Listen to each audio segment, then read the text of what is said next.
દાહોદમાં સામૂહિક આરોગ્ય કેન્દ્ર દુધિયા ખાતે રક્તદાન કેમ્પ યોજાયો। દાહોદ જિલ્લા પંચાયત આરોગ્ય વિભાગ, ઝાયડસ મેડિકલ કોલેજ અને હોસ્પિટલની મોબાઈલ બ્લડ ડોનેશન વાન તથા સામૂહિક આરોગ્ય કેન્દ્ર દુધિયાના સહયોગ થકી ગ્રામ્ય કક્ષાએ રક્તદાન કેમ્પનું આયોજન કરવામાં આવ્યું હતું। આ કેમ્પનો મુખ્ય ઉદ્દેશ અતિ જોખમી સગર્ભા માતાઓ, ગંભીર બીમારી ધરાવતા નવજાત શિશુઓ અને અન્ય જરૂરતમંદને તાત્કાલિક અને સમયસર રક્ત પૂરું પાડી શકાય તે હેતુથી મુખ્ય જિલ્લા આરોગ્ય અધિકારી શ્રી તથા તાલુકા હેલ્થ ઓફિસર શ્રી દ્વારા કેમ્પનું આયોજન કરવામાં આવ્યું હતું।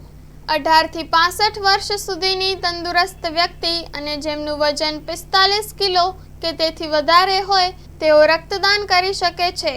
આ બ્લડ ડોનેશન કેમ્પમાં 25 થી વધુ બ્લડ યુનિટનું કલેક્શન કરવામાં આવ્યું હતું, જેમાં taluka health officer doctor CM Machchhar દ્વારા પણ બ્લડ ડોનેશન કરવામાં આવ્યું હતું।